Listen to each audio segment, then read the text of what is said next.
Bíblia é lâmpada para os seus passos e luz para o seu caminho. Raio-X da Bíblia. Aprofunde a Sagrada Escritura com o missionário comboniano, Padre José Joaquim, no programa Raio-X da Bíblia.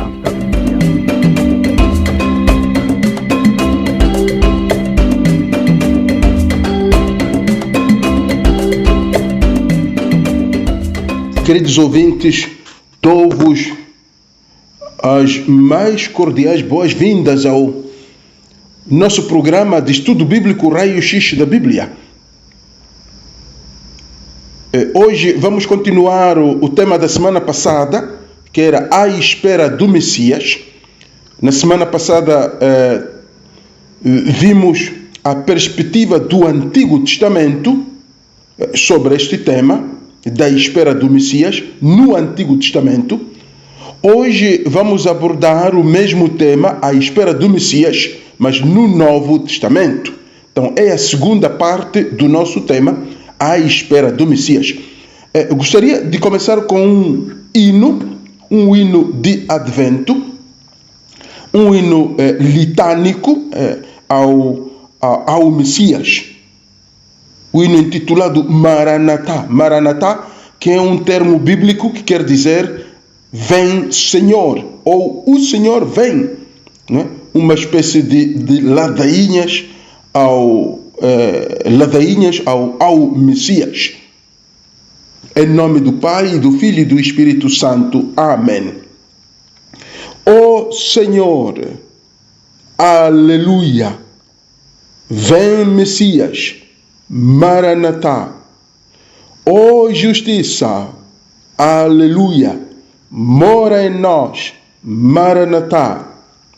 Misericórdia, aleluia, vive entre nós, Maranatá. Nossa força, aleluia, dentro de nós, Maranatá. Liberdade, aleluia, salva teu povo, Maranatá. Nossa cura, aleluia, tira a dor, Maranatá. Ó conforto, aleluia, da esperança, Maranatá. Nossa alegria, aleluia, nos preenche, Maranatá. Sabedoria, aleluia, vem renovar-nos, Maranatá. Nosso desejo, aleluia, nosso anseio, Maranatá. Ó prometido, aleluia, nosso Messias, Maranatá. Voz dos profetas, aleluia, ó esperado, Maranatá. Luz das nações, aleluia, luz nas trevas, Maranatá. Ressuscitado, aleluia, Senhor da glória, Maranatá. Ó desejado, aleluia, ó amado, Maranatá. Entre nós, aleluia, dentro de nós, Maranatá. Em nome do Pai, e do Filho, e do Espírito Santo. Amém. Maranatá, vem Senhor. Então, dizíamos que o tema de hoje é uma continuação do tema da semana passada. Vamos abordar o tema da espera do Messias no Novo Testamento, mas antes de passarmos a ver textos do Novo Testamento sobre este tema, hoje vamos fazer ainda uma introdução histórica sobre os Messias do primeiro século depois de Cristo. Então, dentro do tema geral, a espera do Messias, estamos a ver a espera do Messias no Novo Testamento, mas hoje vamos deter-nos a olhar para alguns Messias, algumas figuras do primeiro século da nossa era, que eram considerados Messias. Então, alguns Messias do primeiro século depois de Cristo. São basicamente 12 figuras que vamos tratar hoje, 12 Messias, Jesus Cristo não foi o único Messias, foi o único Messias verdadeiro, esperado pelo povo de Israel, anunciado no Antigo Testamento. Mas Jesus Cristo, o nosso Messias, o Messias dos cristãos, não foi o único Messias daquele tempo em que ele viveu, o primeiro século da nossa era. Então houve pelo menos 12 pessoas que eram também consideradas por alguns como Messias. Então nós vamos só dar uma visão em geral destes 12 Messias do primeiro século da nossa era, o século em que o nosso Messias viveu. Depois que Herodes morreu, no ano 4 a.C., as regiões da Judeia e da Galileia conheceram um aumento do número das pessoas que tinham pretensões messiânicas, pessoas que se diziam Messias e as pessoas acreditavam que eram Messias também. Ora, antes da morte de Herodes, a esperança de um Messias conquistador não parecia tão real, até era vista como impossível um Messias que conquistasse o reino, conquistasse os reinos de Israel. Isso parecia impossível. Porém, no século I depois de Cristo, a vinda do Messias torna-se um pouco mais concreta, um pouco mais próxima e concreta, especialmente como resposta ao estilo de governo autoritário e militarista romano. Então, os romanos, o imperador romano, o Império Romano, tinha imposto um governo na região de Israel, da Palestina, um governo autoritário e até militarista. Havia muitos militares que controlavam toda aquela zona onde Jesus nasceu, Belém, e onde Jesus viveu, Nazaré. Toda aquela zona era controlada pelos romanos, pelo Império Romano, que implantaram um governo autoritário e militarista. Agora, nós baseando-nos em dados que encontramos relatados pelo historiador Josefo Flávio, é um famoso historiador que contou muitos acontecimentos do tempo de Jesus, e muitos desses acontecimentos não estão na Bíblia, mas Josefo Flávio, este historiador muito famoso, ele documentou alguns acontecimentos, alguns fatos que não constam da Bíblia, não estão nos textos do Novo Testamento, mas o historiador os relata. Então eu vou basear-me nos dados deste historiador para expor esta dúzia de figuras, estes 12 Messias naquele primeiro século. A primeira figura, o primeiro Messias, foi Judas de Séforis. Judas de Séforis. Séforis é uma cidade da Galileia, cerca de 8 quilômetros de Nazaré. Agora, após a morte de Herodes, Judas de Séforis reuniu um número considerável de seguidores. E este Judas de Séforis, teve aspirações reais. Ele estava de olho no trono. Ele queria ser rei. Então, este foi considerado um Messias. E é importante aqui olhar para a figura de Jesus, comparar um bocado o messianismo de Jesus como Messias, e este Judas de Séforis também como Messias. O fato de que se fala do trono, o fato de que se fala de aspirações para ser rei, aspirações reais.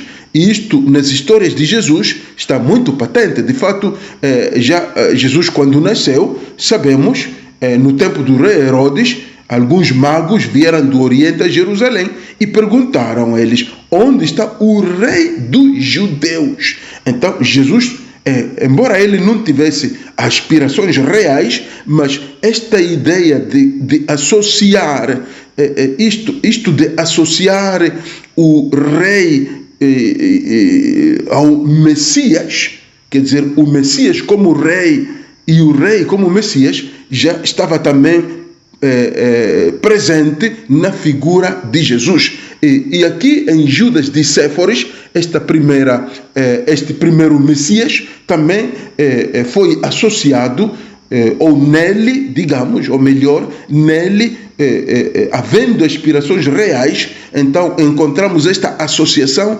entre o ser rei e o ser Messias. Então, isto é muito importante. Como dizia também em Jesus, nós encontramos isto muito forte, mesmo não só após o seu nascimento, mas já nos últimos acontecimentos da sua morte. Não? O Pilato, quando lhe pergunta, então és rei? Não? Pilatos pergunta a Jesus, então és rei?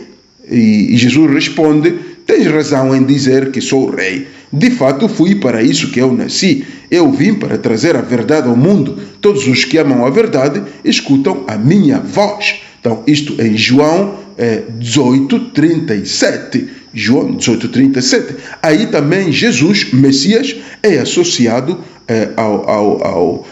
a estas, digamos, a realeza, a estas aspirações, se queremos, reais. Embora Jesus não tivesse, se queremos ser de fato verídicos nisto, Jesus não teve meras aspirações reais, ele foi rei, porque enviado pelo seu pai a reinar no mundo.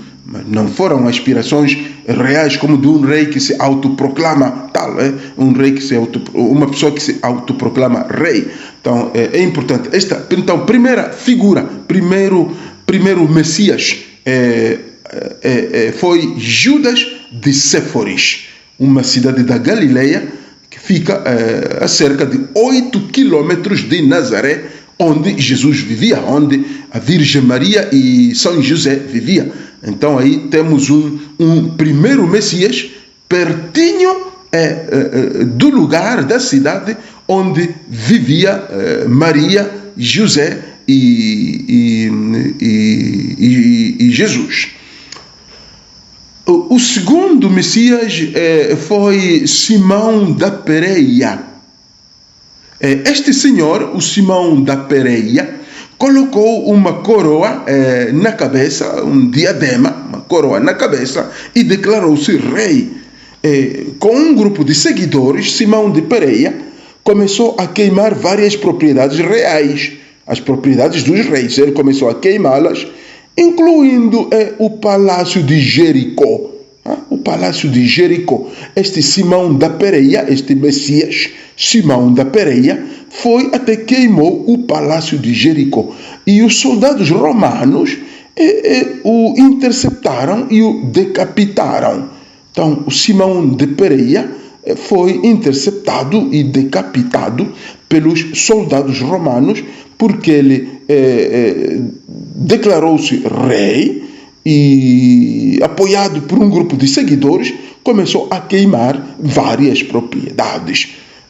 Vocês estão a ver, aqui é também interessante a coincidência com a figura de Jesus, a intervenção dos soldados romanos. Também na vida de Jesus, a presença de soldados romanos é impressionante. Então, os romanos que intervêm e decapitam o Messias Simão da Pérea. E nós vamos ver que Jesus também será interceptado e morto e crucificado, não decapitado, mas também ele foi morto, foi crucificado. Mas é interessante também neste segundo Messias, não é? O Simão da Pérea, o fato que ele mesmo é que coloca o diadema na cabeça dele. Quer dizer, ele é que se declara rei, não é que o fazem rei, enquanto que ao verdadeiro Messias o fazem rei. o povo, as pessoas o declaram rei, os crentes o declaram rei, enquanto este senhor autoproclama-se rei. Então, mas pronto, também foi considerado o Messias, o Messias Simão da Pereia. Outro Messias muito interessante é o Athrongeus. Este Athrongeus era conhecido como pastor. Este Athrongeus declarou-se rei e ele matou os soldados romanos. Enquanto que o anterior, o Messias Simão da Pereia, ele foi decapitado pelos romanos, este terceiro Messias, Athrongeus, ele que matou os soldados romanos.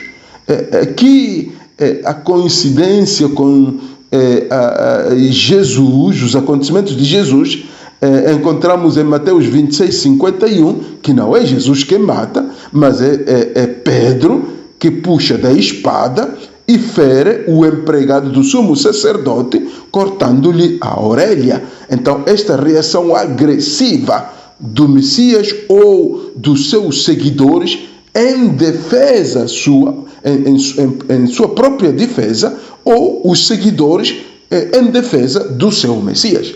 E nós vamos ver que Jesus não aceitou este comportamento, Jesus não aprovou esta reação de Pedro, que o Messias tenha que ser defendido pelos seus seguidores. Então, podemos até concluir aqui que para nós Jesus não precisa de ser defendido pelos seus seguidores. Nós, os cristãos que o seguimos, não precisamos de defender, porque ele é todo poderoso. O que nós temos que fazer é falar dele, do Messias, mas não precisamos de, como São Pedro, de eliminar os que não creem em Jesus, os inimigos de Jesus. Não podemos chegar a essas atitudes ou a essas ações, não é? Que é crime mesmo. Mas o importante é interessante, este terceiro Messias, Athrongeus, um homem conhecido como pastor. Já naquele tempo era um pastor este senhor, mas não é o tipo pastor dos nossos tempos, não é? O pastor das igrejas, não é por aí, mas ele era conhecido como pastor, mas uma reação muito, digamos, ele era muito agressivo, até ele matava os soldados romanos. Vamos ao quarto Messias, que de fato não foi Messias, mas este historiador nosso o inclui na lista dos Messias, né? O mesmo João Batista. Eu, como cristão, não o chamo de Messias, mas também é verdade que ele apareceu como se fosse Messias. Há muita gente que pensou que João Batista era o Salvador, era o Messias. Por isso é que eu também o incluo nesta minha exposição, embora sabendo que ele foi um simples precursor da vinda do verdadeiro Messias, que é o Cristo, Jesus Cristo, o Senhor. Mas pronto, João Batista conquistou tantos seguidores e foi preso e decapitado após desafiar Herodes. Isto encontramos em Marcos 6, 14 a 29, ou também a mesma narração em Lucas 9, 7 a 9. Então, podemos dizer que João Batista, do ponto de vista da sociedade, aos olhos da sociedade, foi considerado um Messias, embora para os cristãos não o seja, mas ele é um Messias. Conquistou tantos seguidores e pregava, batizava e parecia implantar uma nova religião, a religião da sobriedade, da abstinência, do jejum, não é? Então era o Messias. De fato, o historiador Joséfo Flávio registrou que Herodes Antipas estava particularmente preocupado com o fato de o poder, do poder e da influência que João exercia sobre a população, e até parece que levava a população à rebelião. Então, vocês estão a ver que Jesus depois vai ser acusado do mesmo, que está a incitar ódio, rebelião na população, está a declarar-se rei. Então, isso já João Batista sofreu também as mesmas acusações. Então, diria, quase Messias também, João Batista. Agora, temos um quinto Messias, aproximadamente 10 anos após a morte de João Batista. Um quinto Messias apareceu entre os samaritanos, não é? Entre os samaritanos, este quinto Messias apareceu entre os samaritanos. Os samaritanos esperavam a figura, como Moisés, não é? Que restauraria o antigo templo de Jerusalém. Então, aí nasceu entre eles o profeta, chamado profeta samaritano, que prometia mostrar aos seus seguidores os vasos sagrados que Moisés supostamente enterrou no monte santo deles, o monte Gerizim. Então ele dizia que ia desenterrar os vasos de Moisés do Antigo Testamento, ia desenterrar, ia mostrar aos seus seguidores. Então, vocês estão a ver estas promessas falsas dos Messias, não é? Então, atrair algumas pessoas, então, e depois enganá-las, não é? Mentir para elas, e ele dizia que era capaz de recuperar os vasos sagrados de Moisés. Agora, isto aqui, bom, eu não gostaria de comparar,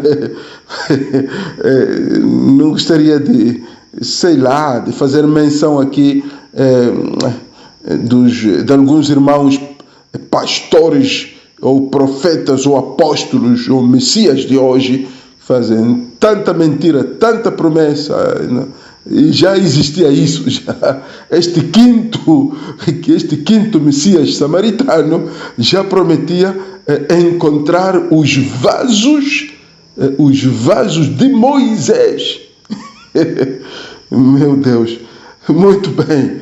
Então, de todas as maneiras, temos aqui um quinto Messias que, de fato, para nós hoje, faz-nos pensar em alguns pregadores e pastores, ou alguns messias de hoje, apóstolos e profetas, que fazem promessas de que, vão mostrar Moisés às pessoas, vão encher os bolsos de dinheiro, tipo, magicamente.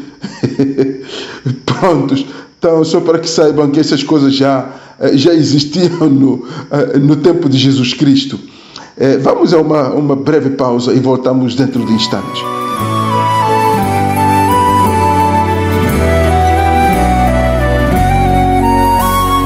Ouve-se na terra um grito do povo, um grande clamor. Senhor, abre os céus, que as nuvens chovam Salvador. É um só canto de amor e esperança que a terra-mãe germinando contém. A ti, Senhor, nós clamamos. Vem, Senhor Jesus, vem. Ouve-se na terra um grito do povo, um grande clamor.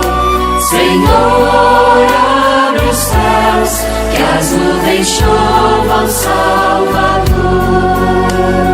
Mesmo se as guerras destroem a terra, pondo em perigo a paz e o bem, que a nossa voz não se canse. Vem, Senhor Jesus, vem.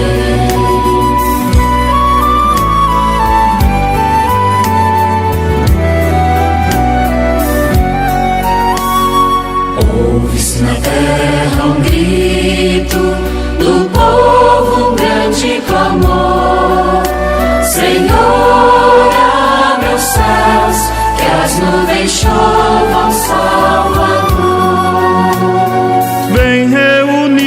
hoje as tuas igrejas, a tua prece rezamos também.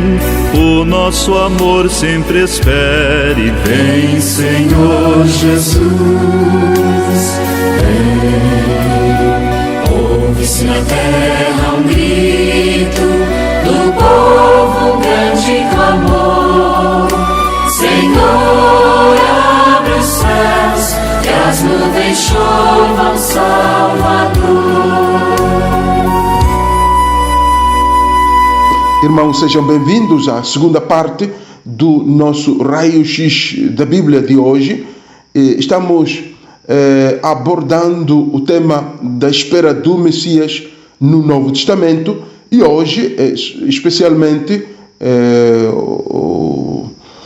estamos a olhar para os Messias que existiram no tempo de Jesus Cristo.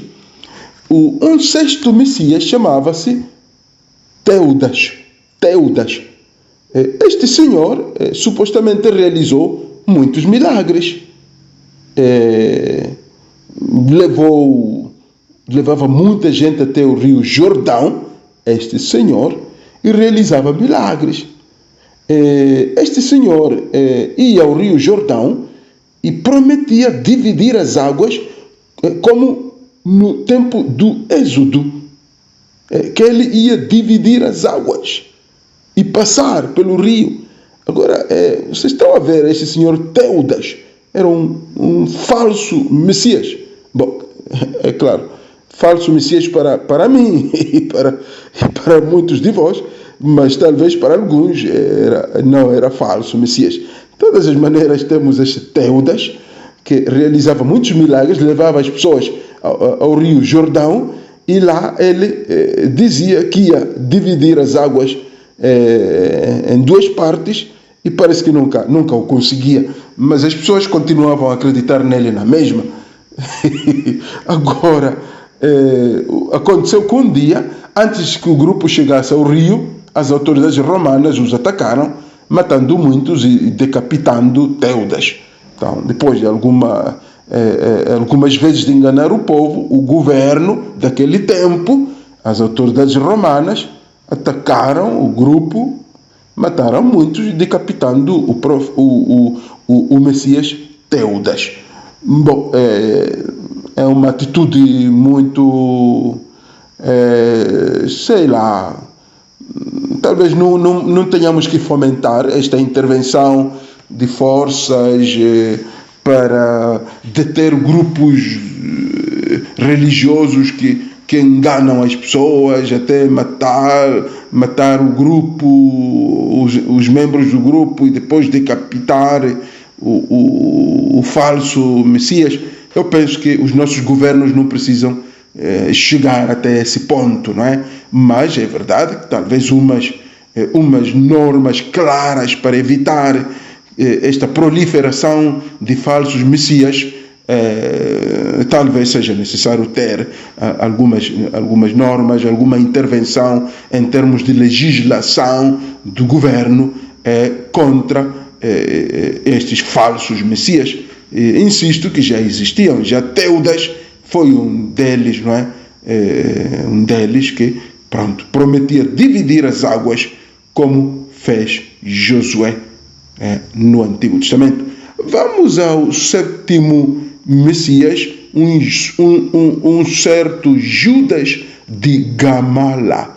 Judas de Gamala, isso foi na Galileia. Esse senhor reuniu um grupo e se revoltaram contra Roma, contra os romanos, a fim de estabelecer a independência nacional. Então tinha aspirações políticas este Messias Judas de Gamala. O grupo acabou perecendo, de acordo com Atos 5:37.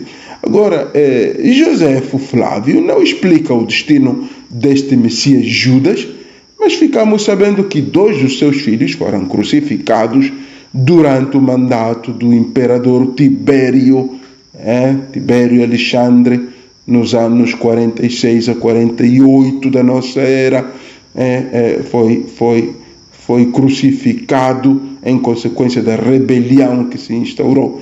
Então, pronto, sabemos que um filho de Judas, chamado Menahem, também tinha aspirações reais como seu filho. Ora, destacar em Judas de Gamala esta revolta, revolta contra o Império Romano para estabelecer independência nacional. Então aqui vemos aspirações de libertação, de independência.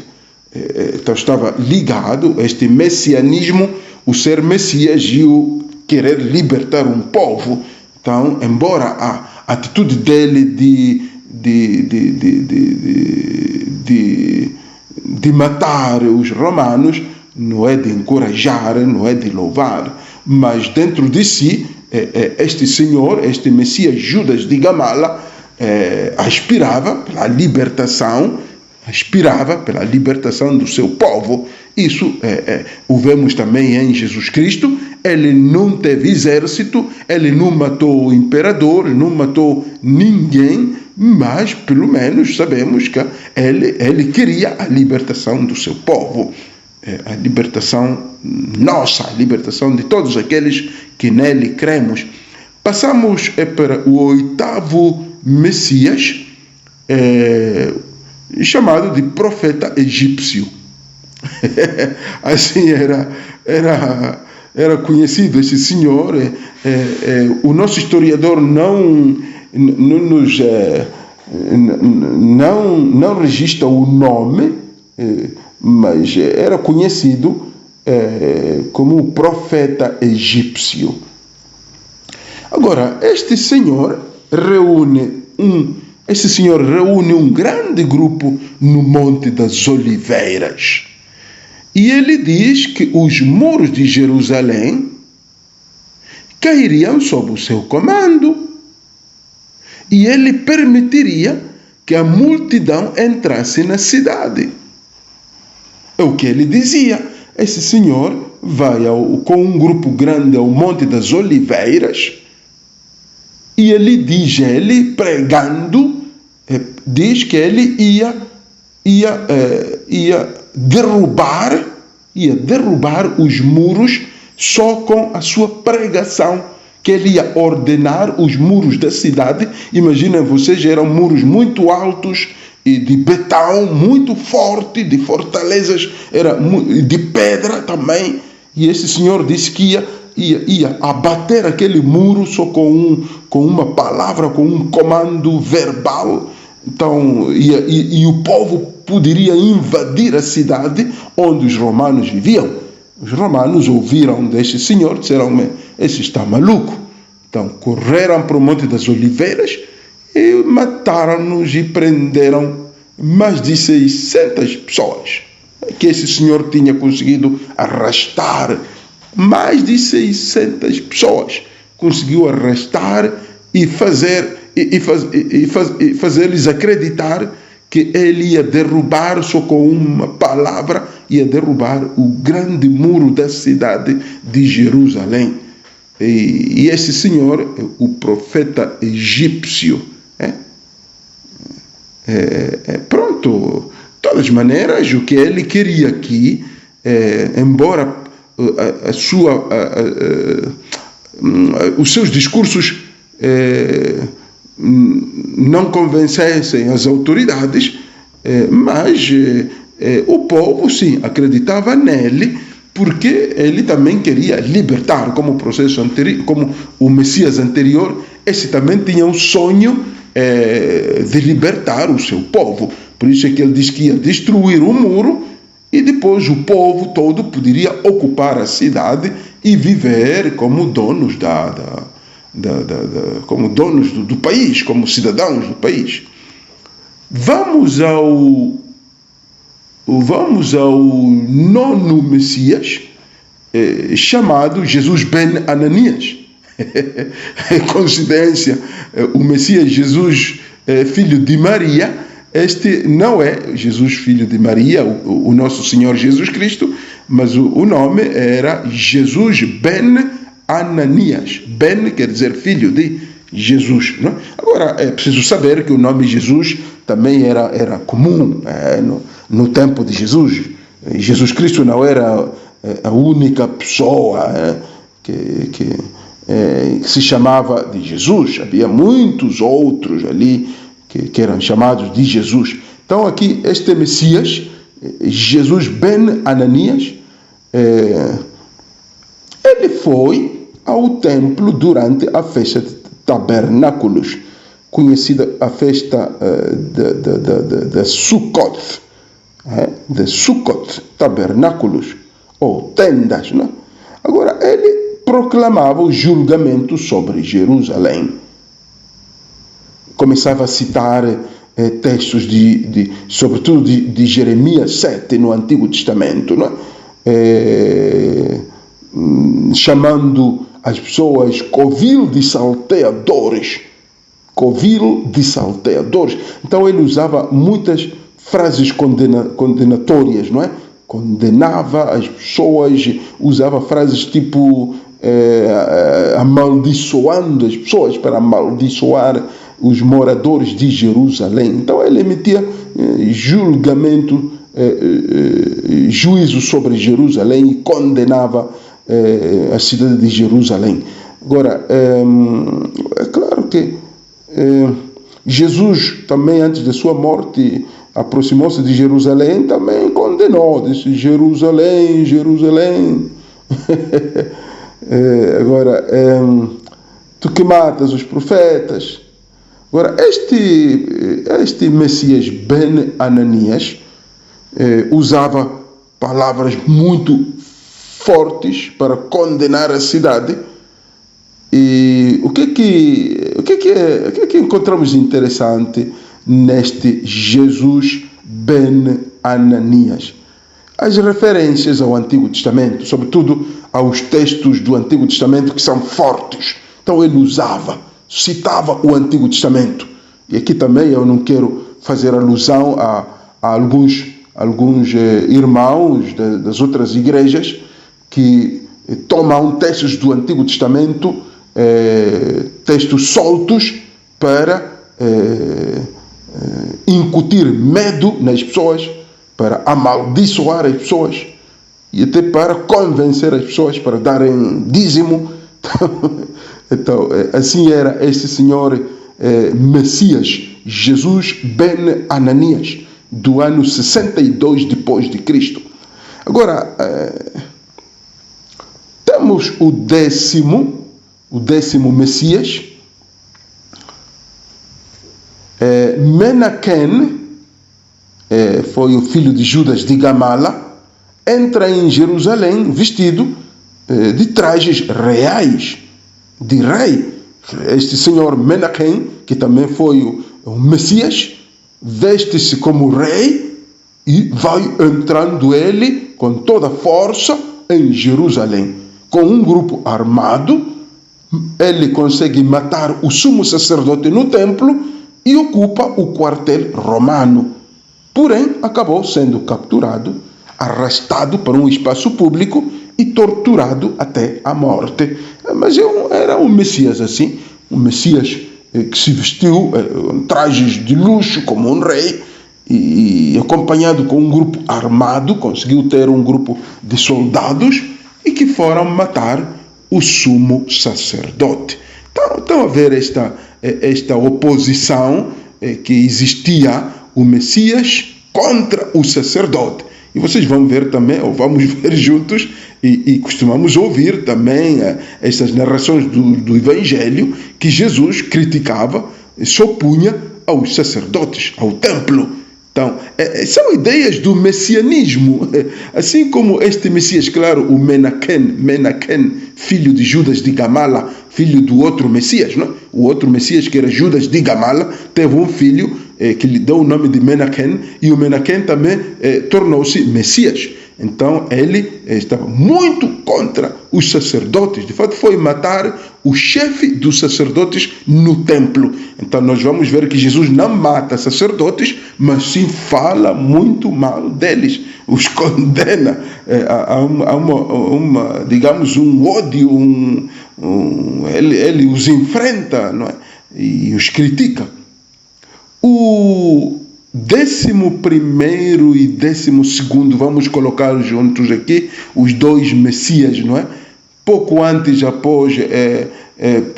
anos antes da derrota do Menahem, não é? Estas duas figuras que eram outros dois Messias, João de Gischala e Simão Bar Jora. Não eram muito amigos, eram rivais. O Messias João de Gischala e o Messias Simão Bar Jora eram rivais. Eles tentaram assumir o controle da cidade de Jerusalém e reinar como reis. João de Gischala acabou sendo capturado e preso por toda a vida, e o outro Messias, Simão Bar Jora, foi levado para Roma e executado lá. Então, agora estamos a ver que estes Messias ilustram a tensão que existia entre as figuras populares, não é? Eles ilustram a tensão que existia entre figuras populares. Estes dois aqui, João de Gischala e Simão Bar, entre os dois eram Messias, mas não se entendiam um contra o outro. Aqui também vão ver que é o que acontece hoje, pastores contra pastores, apóstolos contra apóstolos, Messias que se declaram e falam mal dos outros. Então isto já existia naquele tempo. Agora, é preciso ressaltar que Josefo, que é a nossa fonte, o nosso historiador, ele detalha todas essas histórias, mas ele não alega, João não diz que estes senhores publicamente, ou se queremos explicitamente, ostentavam o título de Messias. Quer dizer, eram considerados Messias, mas este messianismo não era tão forte como a convicção de Messias não era tão forte como em Jesus Cristo. Jesus Cristo sabia que vinha do Pai e o enviado do Pai era o Messias, o ungido. Enquanto que estes, sim, eram considerados Messias, eles também podiam aceitar esse título, mas eles, digamos, sabiam que não eram o Messias prometido do Antigo Testamento.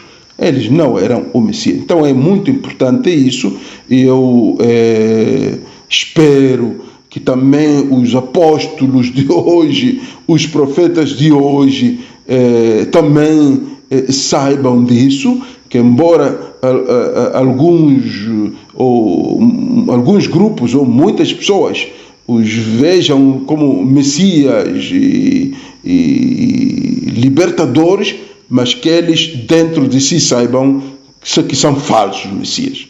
Então isso é muito importante, seria uma humildade, a meu ver, que deveríamos rezar para estes falsos Messias dos nossos tempos. Bom, diria até porque o que podemos pedir é que eles deixem de enganar as pessoas, não só que se convençam que afinal são falsos, mas que abandonem esta maldade de enganar as pessoas como se eles fossem os verdadeiros Messias, enquanto que o Messias é o único, o Messias filho de Maria é o único, Jesus Cristo. Então, irmãos, eu penso que podemos ficar por aqui.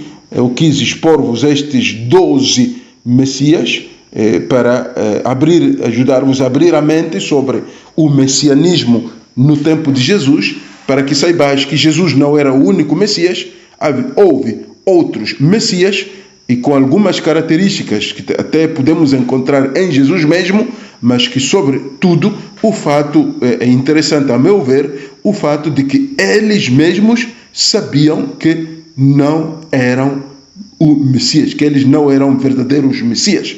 Então, o povo os considerava Messias, Mas eles também prometiam milagres, prometiam fazer, conquistar a cidade, libertar o povo em poucos dias, em poucas horas, mas eles dentro de si, do que parece, do relato do historiador Josefo Flávio, parece que eles sabiam que de fato não eram verdadeiros Messias.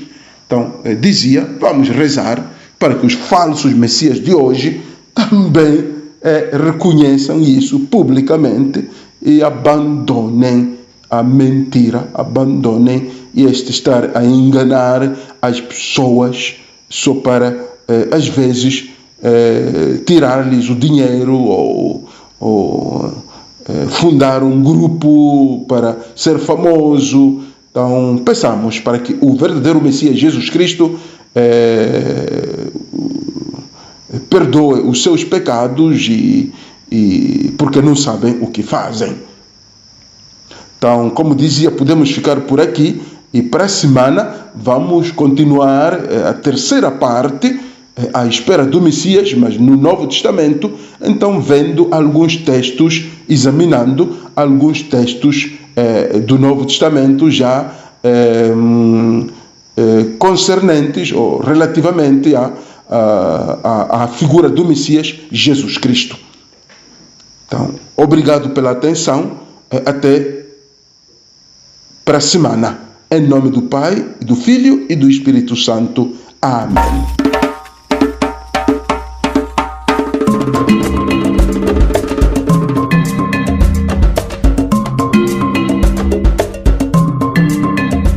A Bíblia é lâmpada para os seus passos e luz para o seu caminho. Raio-X da Bíblia. Aprofunde a Sagrada Escritura com o missionário comboniano, Padre José Joaquim, no programa Raio-X da Bíblia.